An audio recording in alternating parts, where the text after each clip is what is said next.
Thank you, Mr. Chair, Ranking Member, and members of the committee. Last year, this committee heard a bill that Representative Irwin and I brought forward called the New Hope Act.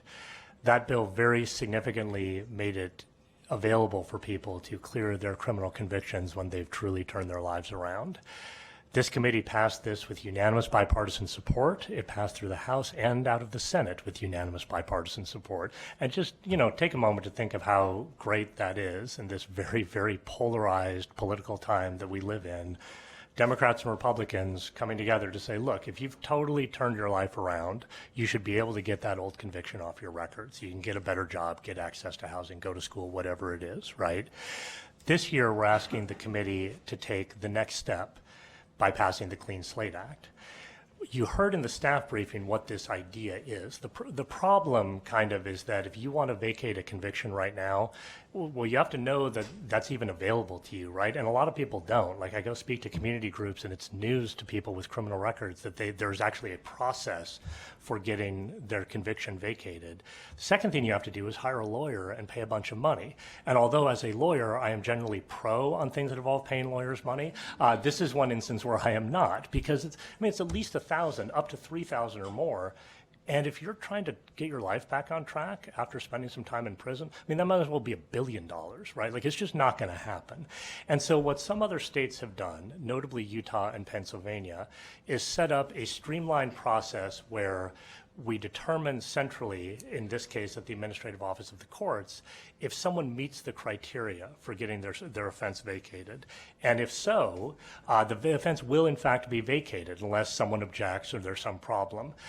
The benefit of this, obviously, is it gives people relief that they're actually legally entitled to have.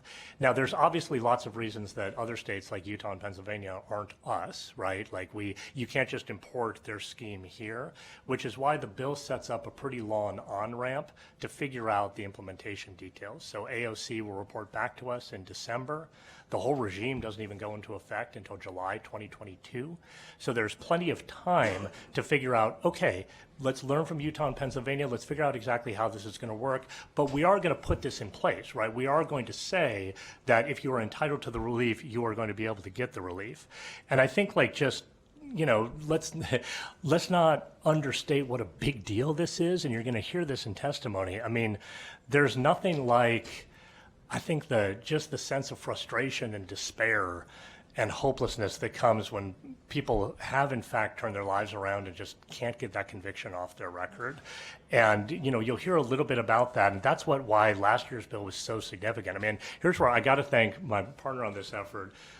It's not every day that you see a Republican from a law enforcement background and a very progressive Democrat join on a criminal justice reform issue, but we have been, very much aligned on, we do want to give people the opportunity to get their lives back on track when they can. I'm going to just read you one thing, because I think, look, there's very little we do, honestly, in the legislature that makes as much of a difference to people's lives as making it a little bit easier to do this kind of thing, because you suddenly in a minute go from, it is extremely difficult for me to move on with my life, to, oh, there's a chance. So after we passed the New Hope Act, one Friday night, I randomly got a message online, and I was making dinner for my wife, and the kids were gone. My boy was out at a youth group, and my girl was out at a sleepover.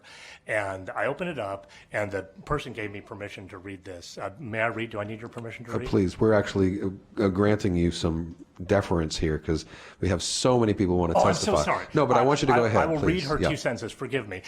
She writes, "Thank you for sponsoring the New Hope Act. This bill is essentially giving me my whole life back after having a felony from one stupid night when I was 18. My record has held me back from getting any good jobs for 22 years now.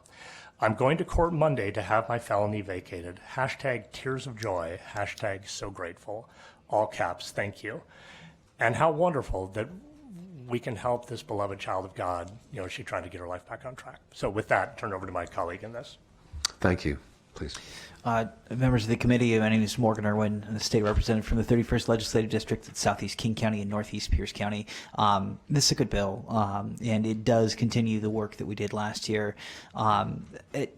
If we take any version of altruism or in believing in people are basically good if we give them a chance to be good, and we go past that and just look at the economics of this. you can make a very strong case that in the states that have already gone to this, they are immediately seeing a decrease in recidivism among the folks who are able to vacate their records, which means they're out in the community making an average of 25 to 50% more than they would be if they still had that felony on their record, and you're just having a massive immediate impact to the fiscal notes within every single county's public safety budget by allowing these folks to rejoin society. And again, and this is the important part for me, this is letting folks come back into society after they've fully served their sentence. So your Class A offenses don't count. You can't apply for this until you've met your legal financial obligation. You can't do this when you're on probation. You can't have pending legal cases against you, criminal legal cases against you. These are for the folks who've actually turned their life around.